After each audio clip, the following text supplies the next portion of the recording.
happy birth vlog day. Wasn't really dilated, my water breaking. So I was 40 weeks and I was huge.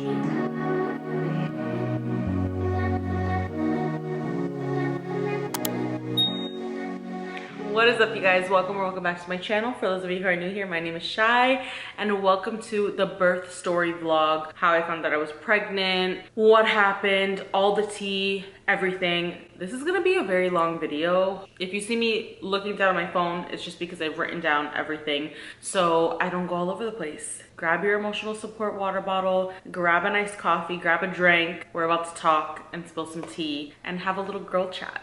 So yeah, welcome to my little birth story situation. A little disclaimer before I start this video. This is my story. I'm not telling you what to do. I'm not telling you how to live your life. If you don't agree with it, respectfully, I don't care. Just have an open mind, be a good person, have a good heart. If you don't like the video, you can click off, but come back for another video. So yeah. I also want to say any links, like my Amazon storefront is going to be down below, and I have all of my son's baby must-haves. I'm also going to have my doula's Instagram link down below, as well as the photographer that we used. So both of their Instagrams will be linked down below if you guys have any questions. So yeah, and as always, if you have any additional questions, you can reach out to me on Instagram, or you can leave a question in the comment below and I will get back to you. If you are a new mom and you stumbled across my video and you just, you know, want to watch this, because I watched a ton of like birth vlog videos, you're gonna do amazing. No matter what happens, you are strong, you are powerful, you are so much more stronger than you even know. And God is so good, and your intuition is just like, everything will come into place. The one thing I used to say, and I would ask my mom all the time, is like, how am I gonna know? Like, what am I gonna know what to do? Because I've never been a mom before. I'm like in my 30s and I felt like I was a teen mom, I swear. So just trust yourself and trust your intuition. Okay, let's get into it. Oh my God. Okay, so I found that I was pregnant October 29th, 2023.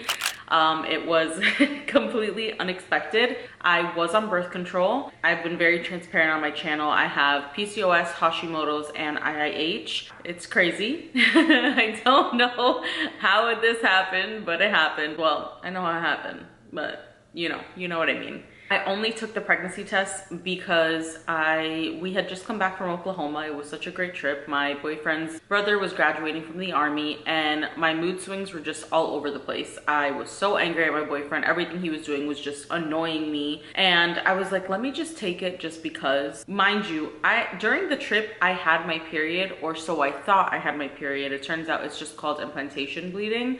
I really thought I was just gonna take this test and throw it out and that's it. During my pregnancy, I was considered high risk because of the IIH and Hashimoto's and PCOS. I did have to receive more scans, so I saw a maternal fetal specialist. When I found that I was pregnant, I was 4 weeks. Due to this situation, I had to stop my brain medication cold turkey, which was really rough. I wanna say it was just a little bit rocky. Sorry, I don't know why I'm getting emotional. Postpartum things. It was a little emotional because the medication that I was taking for my brain, it turns out that it had side effects that could affect the baby. But as a new mom, you already have so much anxiety, and now to add more anxiety on yourself, yeah, I was stressing about everything. I wanted my baby to just be happy and okay and healthy. I wanted him to be okay. And I don't think it was wrong of me to feel like scared or anything. I just had a lot of stress. So we had to do the NIPT test to also rule out a couple things, which is a normal standard test. I feel like a lot of offices offer that now. But we had to do more scans, and my thyroid levels were extremely high, which I've already had issues with my thyroid in the past because I've had Hashimoto's. It was just a very, like, we needed to make sure I was doing well. And the migraines, because I stopped the medication cold turkey, were just so intense. So it was a little bit of a rocky start in the first trimester. I would say for maybe like 2-3 weeks. But overall, I had such a beautiful pregnancy. Like, I hate to be that girl, but genuinely, it was so beautiful. I loved being pregnant. That was like the time that I've ever felt the most beautiful in my whole entire life. I've never felt so beautiful until I got pregnant, I swear. I know, weird, but I loved being pregnant. Cravings, nothing too crazy, but I did love cereal. I loved my Apple Jacks. I loved Fruity Pebbles. Cereal was just like that juicy craving. It felt like I was eating like a juicy steak. I'm trying to like get every ballpoint here. The diabetes test came out perfect. Everything was fine. No issues there. Now towards the end of your pregnancy, they test you something for I think it's GBS, I'm pretty sure it is. It's like a little bacteria growth, I believe, that they test to make sure that if you have it or you don't. I did test positive for GBS. So what that means is that when you give birth, you have to take medication, antibiotics basically, which is kind of annoying. I'll get into that later. I did go into my birth, having a birth plan, having a doula. My goal was to have a natural birth, no epidural. If it did come to the epidural though, I wasn't like an epidural hater or anything. I am very much for, it is your body, do what you want to do and what you feel comfortable with, girl. I just really wanted to try at birth like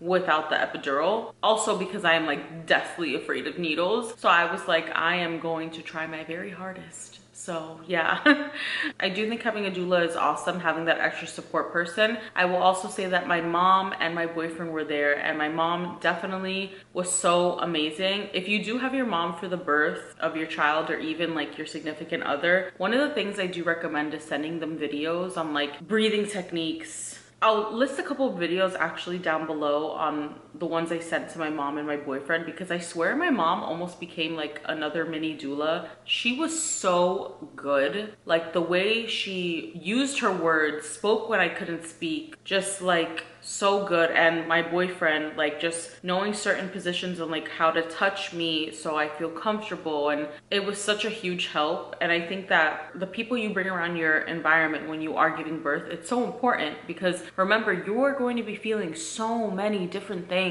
Having like extra people there to help you, it really does help. It's just obviously up to you, but for me, it ended up working out perfectly. I was considered high risk, but as far as my pregnancy goes, everything was smooth sailing. I had no issues. My blood pressure was absolutely perfect. Everything was going great. My son was fine. And then at 40 weeks, unfortunately, I did get diagnosed with preeclampsia. Now, if you guys don't know, and I mean, you can just Google this, but usually, and this is like just the information that I've seen so far and everything, usually first time moms, it's like they usually give birth like 41 weeks and like a couple days. There are situations where they will give birth before, but I personally felt, and this is why I'm saying like trust your intuition, I knew that my son wasn't going to come out at like 39, 38 weeks. He was very happy in my belly. So I was 40 weeks and I was huge. So because I got preeclampsia, things did get a little messy. I believe I got down all the important facts, like the key points here.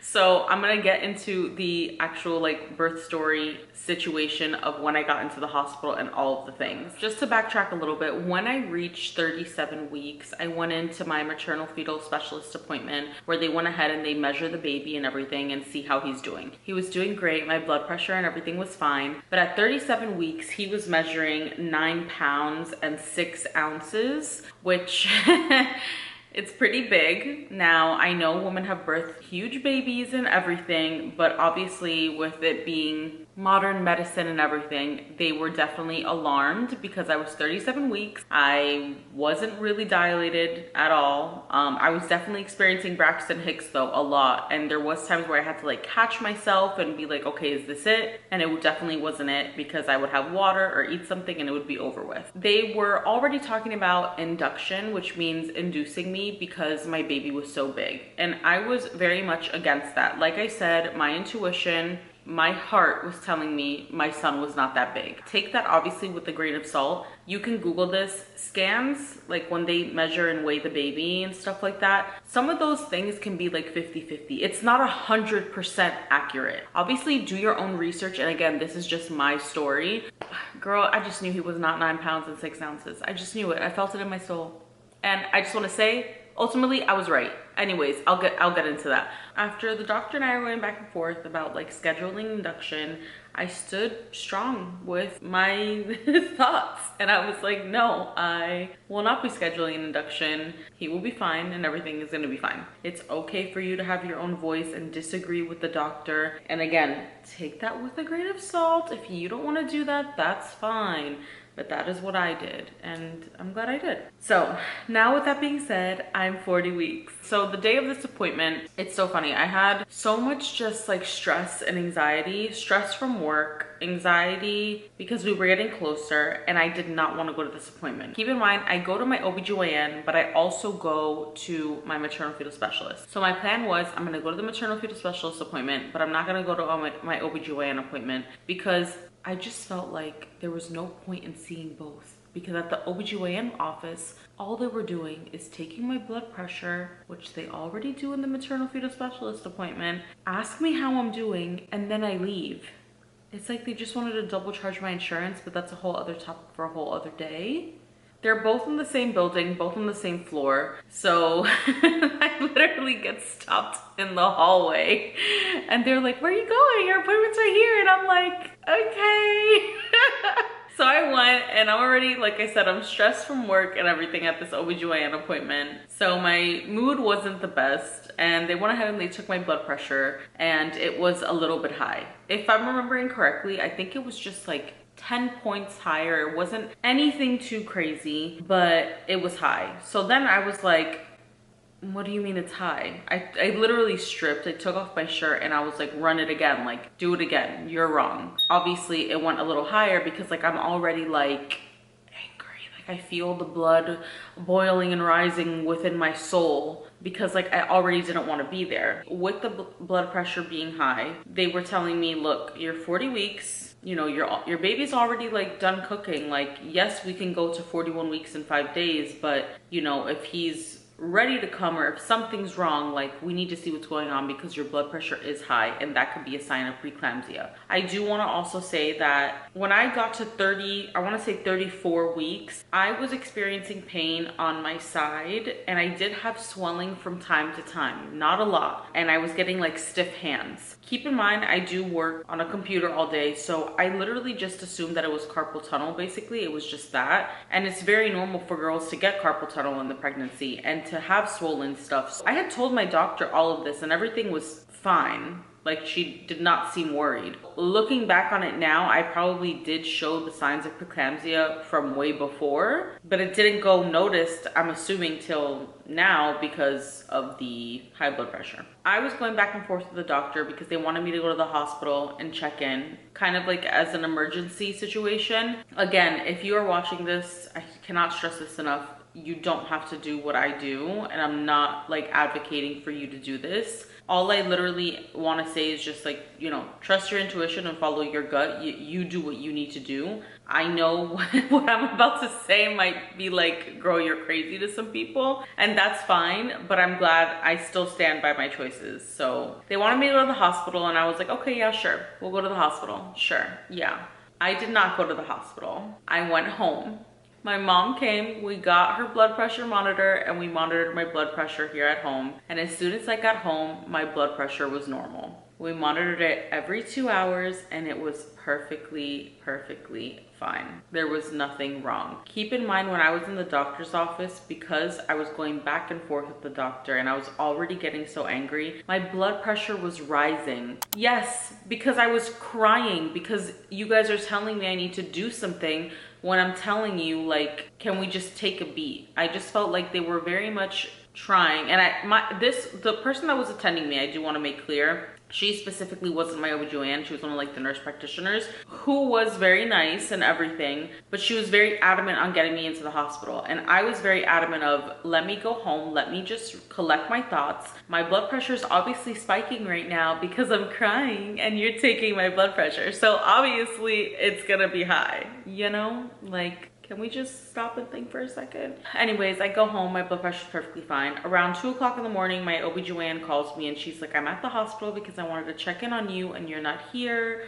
Where are you? And I told her the situation and she's like, look, it's late. Get your good night's sleep if you can. And if you want to, please come in tomorrow, because if there is nothing wrong with you, you literally can leave the hospital. No one is forcing you against your will. No one is saying you have to stay here. It's just for you to come. We get fully checked out. We both have a peace of mind knowing everything's okay, and we're done. So I did exactly that. I went to sleep, had a beautiful breakfast. My mom came over. It was all fun and everything. We walked over to the hospital. We checked in. Everything was fine and dandy. We were at the room. They checked us in and we were chilling. My blood pressure was chef's kiss and everything was going great. After some time, they also did a scan on the baby and he was doing great. Everything was good. Now, this is when the time came to check my pee. They did take some of my pee and then they came back, and unfortunately there was protein in my urine, which is a sign of preeclampsia, and it was very high. I'm not gonna lie, it was very, very high. By this point, I was kind of very emotional and I was crying, because when you see so many videos on TikTok and Instagram and all these things of like these beautiful births, it really is beautiful and it's so inspiring, and I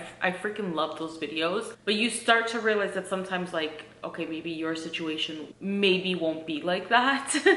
And that's not to say like when you get induced it means you get a C-section. Absolutely not. There's tons of beautiful induction stories, which I started watching immediately, like just to get myself a little more hype, and everything comes out fine. So just because I had an induction does not mean you're gonna have a C-section. That's not what that means. I got induced. Everything was great. Vlog day. Look at my mom. We're here. I'm eating my last meal before being induced. Right now my blood pressure is fine, but they found the protein in my urine at 500. They basically said the best thing to do would be to get induced. Had a whole conversation about it, and with my doula as well, because I do have a doula. So feeling good. Was very sad about it in the beginning, but I'm feeling good. Happy birth vlog day. Everything was going great. The vibes were great. The nurses were great. I had my boyfriend start setting up the hospital bags. They were already kind of set up, but I had him start packing the car and everything. I also want to say, because I am forgetting a very crucial thing in this situation, we got the flu. While this is all happening, by the way, and my blood pressure was high, I had a stuffy nose and a little bit of a cough. So I was pretty sick. I didn't have any fever or anything. So when it came to the breathing of, you know, the birth situation, I couldn't breathe through my nose at all, which does make things pretty difficult. I tried a couple breathing techniques with my mouth, but it did make things rather difficult. I just want to add that in there. Best tip I could give you: don't be around anyone sick when you're about to give birth, like at all. Just stay away from anyone. Truly. Highly recommend that when you're in the hospital, you see how they have to like connect something to your belly. Make sure that you're not getting the one that's like attached to the bed. Try and get the one where you can move around freely, because I was able to be on my birth ball, walk around. Like I said, I got induced, and because I was GBS positive, which is just so annoying, I had to get medication administered. I believe it was like every 3 or every 4 hours. It's antibiotics. It's just to prevent the GBS like bacteria from getting to the baby. You can Google it. It's completely normal. It happens to women. Obviously my plan was to birth at home as long as possible. I had that whole thing planned out in my head, and then everything was already getting ruined with the whole induction. Luckily, like I said, I had the monitor, so I was still able to move freely. We were laughing, talking, giggling. Like, it was fun. And I'm not gonna say it was fun in the hospital, but like we were okay. Like, it wasn't that bad. It did start getting a little worse towards like midday, because I was getting really sick and there wasn't really nothing I could do. Anyways, so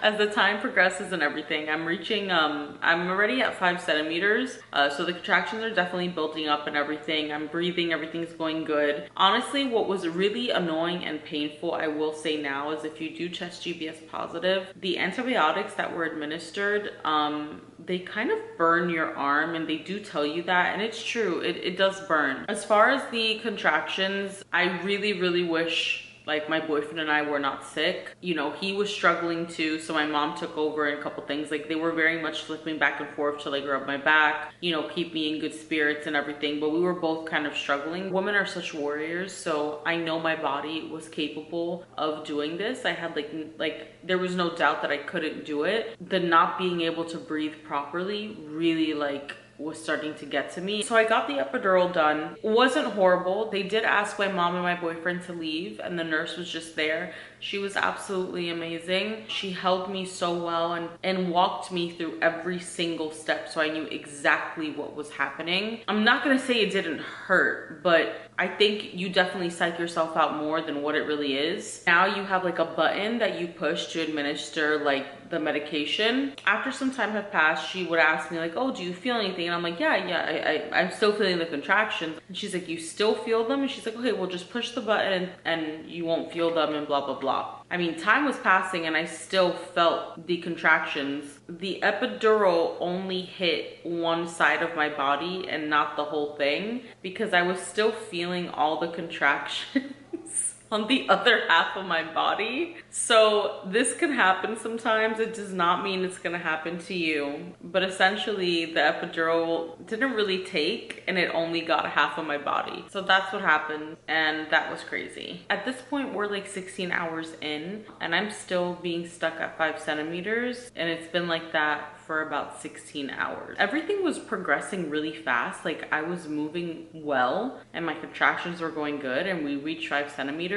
and my water broke. My water broke and it was crazy. I was in the bathroom peeing, guys, and all I hear is this loud pop noise, and I was like, oh my god, mom! And my mom and my boyfriend heard the pop noise and they ran to the bathroom. I literally said, the baby. Guys, I really thought that the baby fell in the toilet or something. Like the way that thing popped, it's not like in the movies. The water was not clear. Like it had like a bunch of stuff in it, which I know is gross. I was like, okay, everything's going great. Like this is gonna be an easy labor. Like it's gonna be fine. But 16 hours had passed and he was not moving past 5 centimeters. At that point, my OBGYN came in. She was telling me, you know, unfortunately things aren't progressing, and she has been doing this for a really long time, like 20 something years, and she doesn't see this progressing further because of the fact that I have been on 5 centimeters for 16 hours. It doesn't look like he's gonna be budging.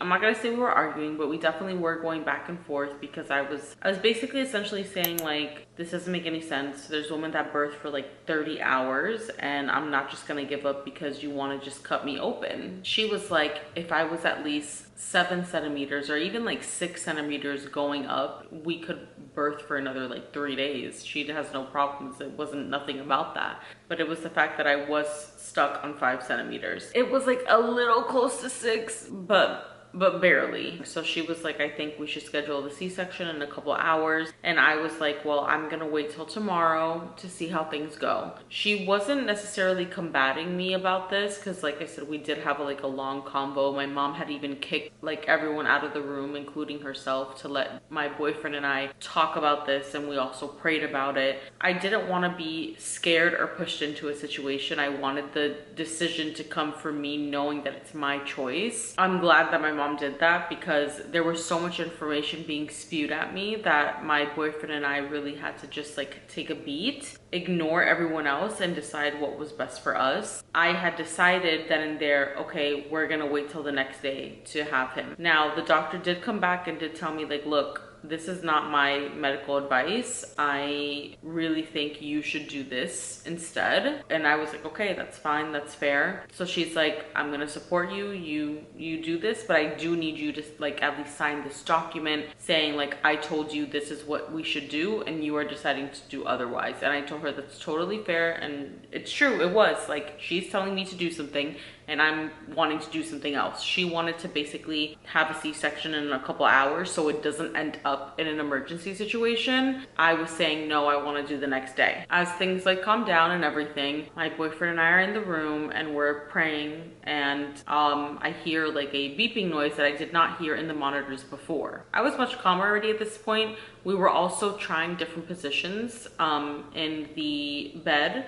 like for me to give birth, to see if it would kind of get me in the right position. They were very flexible with that, like moving me in different ways, and that was really nice. But his heart rate started, I don't think it was accelerating, I think it was going down, if I'm not mistaken. I can't remember, but something was happening with his heart. She came back in the room and she's like, look, don't worry, like let's give it a couple more hours. I want you to have it until the day. Like she was really getting on board with me doing it for tomorrow, even though she was against it. She was still trying to be supportive of my decisions, which I did appreciate. About 15 minutes later, the noise happened again. The noise happened around like 3-4 times, and at which this point my boyfriend and I decided we don't want to wait until tomorrow. We want to have the C-section now. It's clear he was being affected, and I wasn't going to put my baby in danger just because I really wanted to have a natural birth. I know there's some people that are gonna disagree with everything that has happened, but I made the choice and it was my decision, and I thought that was the best thing to do for the baby. What is important here is that it was my choice. I did not feel like pressured from the doctor. I didn't feel anything like that. Things had already progressed where it had to get to this point. I really do believe I had made the right decision at the time to just be like, okay, this is what we need to do right now, because I'm not about to make things worse just so I can say like I had a natural birth. And it was more than that. There were so many other reasons why I wanted to, like, you know, have that beautiful natural birth experience, because like I feel like most girls, you know, they do want that. We want that. We want to be able to, like, you know, hold our baby, experiencing like the miracle of giving birth and everything. But at that moment I was literally just like, fuck everyone, like he needs to come out. I want him safe here, let's do it. And she was like, and she even asked, she's like, are you sure we can still wait a couple more hours? And I was like, nope, I want him out like right now. We need to do this now. My intuition was telling me, nope, we're doing this right now. So I had to get a C-section. Since I already had the epidural in, there wasn't anything else that like they had to do. It wasn't an emergency C-section or anything, but they were working fast because his heart was being a little wonky. My anxiety was definitely going up a little bit, so they were telling me to calm down as well. Like I said, you see all these aesthetic births, and I did want to have like that moment of like birthing my son and being with my mom, and like having my mom and my boyfriend there experiencing that. So there's a part of me that was like, this is not going to be like the beautiful experience that I wanted. And I was feeling so many emotions because I was like super hormonal. Now that I'm almost 8 months postpartum, because my son turns 8 months in a couple days, there was so many beautiful things that happened in my birth, like my birth plan situation. My mom and I laughing in the hospital together, my mom and I joking around, my water breaking, experiencing the contractions, like and how that feels like I have so many beautiful moments there. Yes, it was not the birth aesthetic that I wanted, but it was still so beautiful. And I know a lot of people have a lot of horror stories with C-sections, and I totally understand and get why. I'm not really gonna make that a part of my story because there was so many beautiful moments. Anyways, when we were getting ready to leave and I was crying, you know that scene in Jane the Virgin where her mom, oh my god, why am I gonna, where her mom is there with her daughter? I had that moment with my mom, which the gender reveal and that moment with my mom was single-handedly the best moments probably of my life, or two of the best moments, and also meeting my son obviously. But those two moments there, if I could have like a replay button of having that moment with my mom and her making me feel just so strong and powerful, that was beautiful. So my mom couldn't come in with me obviously, and my boyfriend was there. He got set up and got dressed in another room, and then they kind of wheeled me in to the operating room. Whew, sorry guys.